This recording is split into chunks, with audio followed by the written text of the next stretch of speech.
Não existe como chegar a Deus através de qualquer outra pessoa, somente através de Jesus.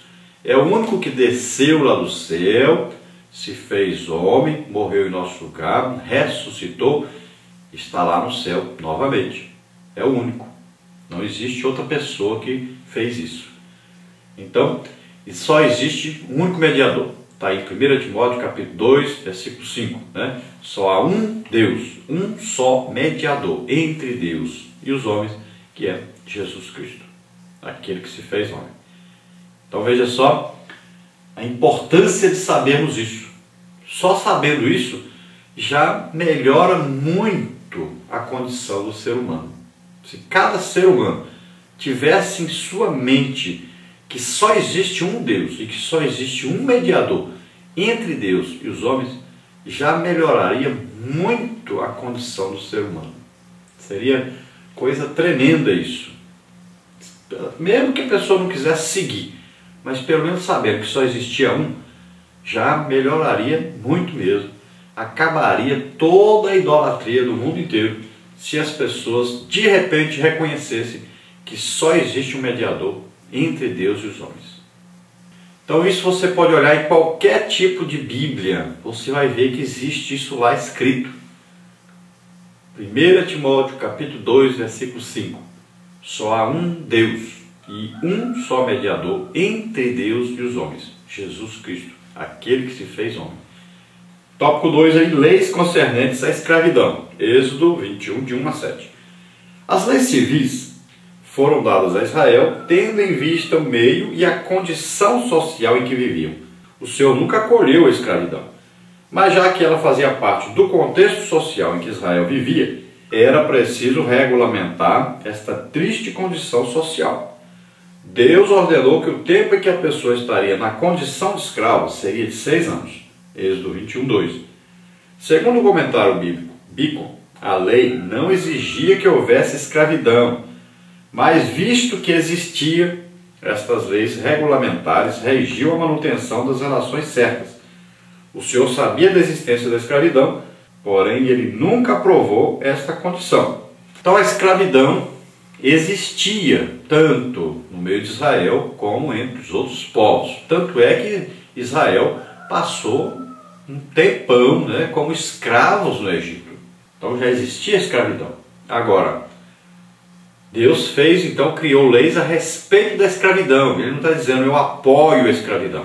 Não, nós dissemos já, as leis surgem devido à necessidade delas. Então, quando está ocorrendo alguma coisa na sociedade, então surgem as leis para regulamentar esse fato que está ocorrendo. Então Deus enviou então leis a respeito da escravidão, porque existia escravidão. Existia escravidão agora de Israel sobre aquele povo que veio do Egito com eles. Olha só, eles não gostaram de ser escravos e agora estavam escravizando aquelas pessoas. Existia também outro tipo de escravidão. Às vezes uma pessoa não tinha bens materiais, então ele se vendia como escravo a outras pessoas. Existiam aqueles também que se vendiam e vendiam a sua família também, como escravos. Existiam também os pais que não queriam que as filhas fossem pobres como eles e vendiam essas filhas a uma pessoa que tinha uma condição financeira melhor. Então, existia também as pessoas que se tornavam escravos porque não podiam pagar uma dívida. Então, se tornavam escravos daquele que era o credor, ou colocavam seus filhos como escravos para pagar a dívida. Então, existiam ali vários tipos de escravidão no meio da sociedade e entre os israelitas também. Então, Deus enviou o quê? Leis que regulamentavam essa escravidão, para que essas pessoas que eram escravas não fossem oprimidas em excesso. Então eram leis que faziam com que os escravos fossem considerados como pessoas, como filhos de Deus, como conservos de Deus. Então passaram a adotar essas leis para ajudar essas pessoas que eram escravizadas. Então a norma principal aí diz que qualquer pessoa poderia ser escrava apenas durante 6 anos. No 7º ano ela tinha que ser liberada. Não podia ficar mais do que 6 anos como escravo de ninguém.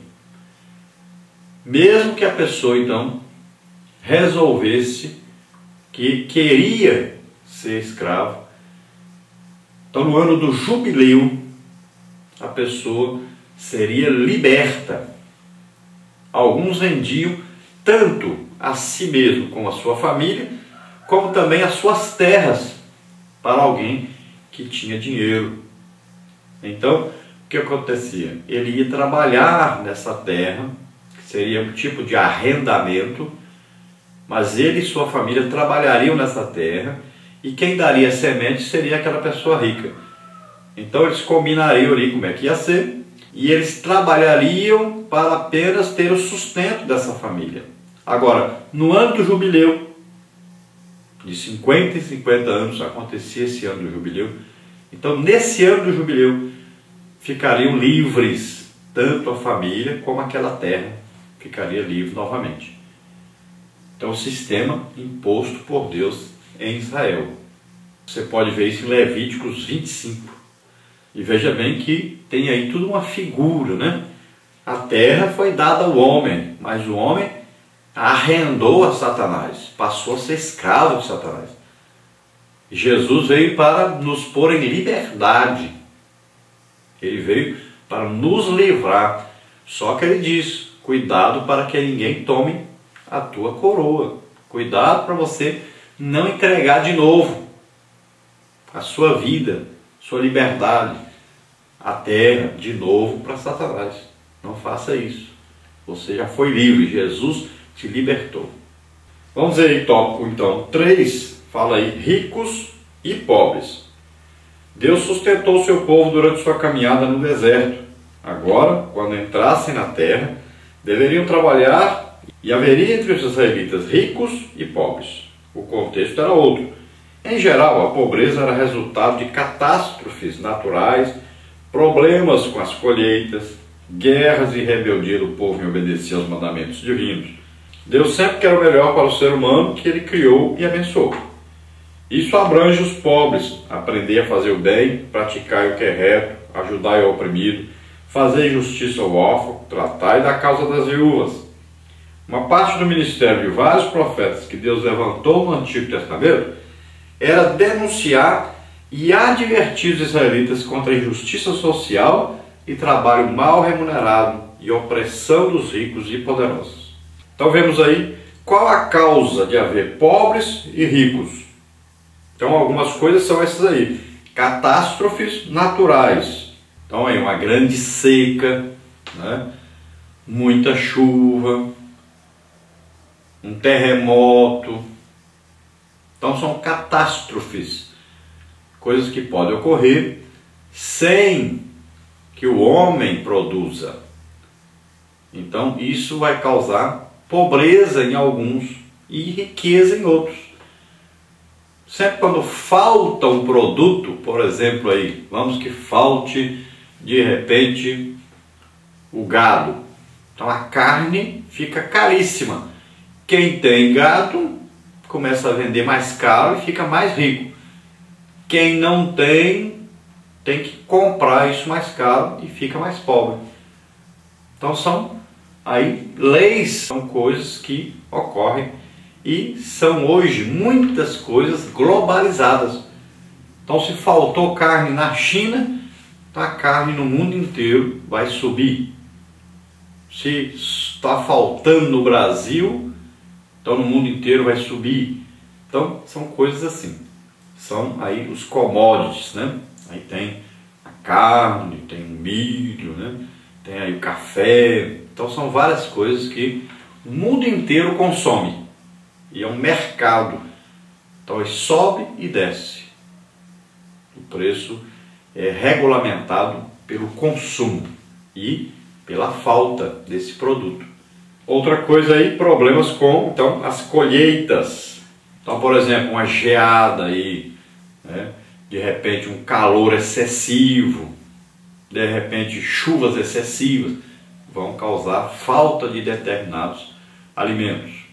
Guerras, então as guerras produzem pobreza, produz riqueza para quem trabalha com armas, produz riqueza para quem está na direção do governo e produz pobreza para os outros, que não tem direito mais à propriedade que tem, não tem direito mais a comercializar, então perdem os seus direitos, perdem suas posses e empobrecem. Suas terras que valiam muito não valem mais nada, de repente pertencem ao governo.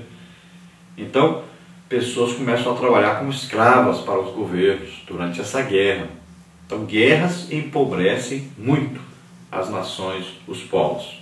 Rebeldia do povo em obedecer aos mandamentos divinos. Então, quando o povo se rebela contra Deus, o povo vive na idolatria, vai ocorrer o quê? Vai ocorrer que Deus vai retirar a sua proteção, a sua prosperidade sobre esse povo. Então, também haverá empobrecimento. Vemos o profeta Isaías repreendendo aqueles que tinham posses, aqueles que eram ricos, repreendendo governos, e os profetas faziam muito isso. Vamos ver o que Isaías disse, olha aí. Aprendei a fazer o bem, praticai o que é reto, ajudai o oprimido, fazei justiça ao órfão, tratai da causa das viúvas. Então veja só que era uma repreensão vinda de Deus para quem poderia ajudar as pessoas e não estava ajudando. E quais eram as principais advertências, principais pregações desses profetas a respeito dessa maneira de viver das pessoas?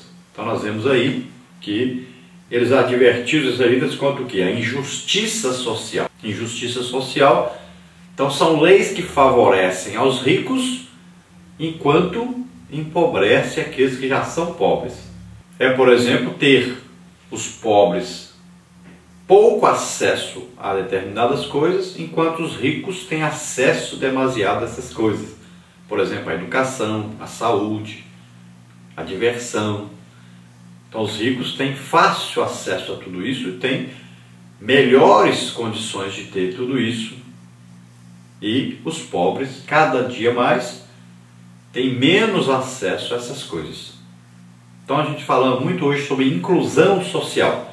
Então, por exemplo, colocar a internet para todos. As prefeituras deveriam pagar essa internet para que todos tivessem livre acesso à internet. Então o que ocorre? Os ricos têm acesso hoje à internet da melhor qualidade, enquanto os pobres têm acesso à internet que não funciona corretamente. É muito lenta quando eles têm acesso a isso. Então é preciso que haja o quê? Um acesso livre para todos e de qualidade. A educação. Hoje, se nós formos nas universidades federais, onde não se paga para estudar, nós vamos ver que a maioria, a grande maioria das pessoas que estudam em universidades são ricos. Por quê? Porque eles podem pagar um ótimo cursinho para prestar aí um teste, né, do Enem. Enquanto que os pobres fazem os cursinhos mais simples, com professores menos capacitados. Então, veja só que os ricos, cada dia mais, têm mais facilidade para as coisas. E os pobres, cada dia mais, fica difícil para eles ter acesso a essas coisas. Se nós formos, por exemplo, ver no lado da saúde, os ricos têm planos de saúde. E os melhores planos, que atendem melhor, são melhores atendidos essas pessoas. Mas agora aqueles que vivem na dependência da saúde do governo, então passam por dificuldades tremendas, tem que levantar e passar a noite em filas. Pessoas que têm que enfrentar aí todo tipo de humilhação